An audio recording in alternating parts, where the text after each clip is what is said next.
One of the most critical measurements taken during the drive audit process is center distance, and more specifically, the allowable adjustment in center distance. These measurements provide vital information when calculating the overall belt length for the new application. Center distance is the distance from the center of the motor shaft to the center of the fan shaft. Once you've measured center distance, you can focus on the available adjustment. Ultimately, we need to know the minimum and maximum center distance allowable. Depending on the location of the fan shaft relative to the motor shaft and the direction that the motor moves, determining minimum and maximum center distance can get a little tricky. Let's assume the motor moves parallel to the floor and the fan is located above the motor. If you move the motor 3 inches out, you may have only changed center distance half that amount. Assuming 3 inches of motor adjustment in either direction, minimum and maximum center distance can be calculated using Pythagorean's theorem, stating that a squared plus b squared equals c squared.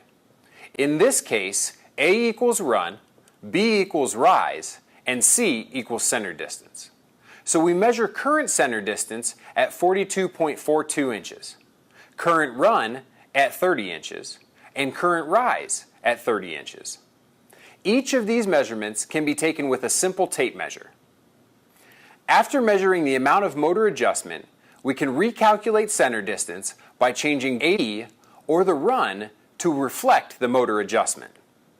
If 30 squared plus 30 squared equals 42.42, then to calculate maximum center distance, we would add 3 inches to the run number and make it 33.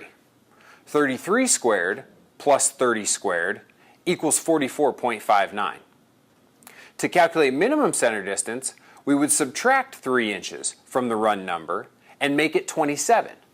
27 squared plus 30 squared equals 40.36. So our minimum and maximum center distance numbers are 40.36 and 44.59. The last thing to take into account would be any structural or drive design issues that will limit motor adjustment. A belt guard or mounting bracket may reduce the amount of center distance adjustment. Other things to take into account are structural elements within the air handler, such as the support bar or the location of the motor conduit box relative to the unit wall. Please do your best when measuring minimum and maximum center distance. A good rule of thumb is to measure the available motor adjustment and cut each number in half to determine minimum and maximum values. Keep in mind, for Browning to select a retrofit solution, we need a minimum of 2 inches in center distance variation. And to select the most cost-effective retrofit solution, 5 inches variation is optimum. And remember, always take pictures for future reference.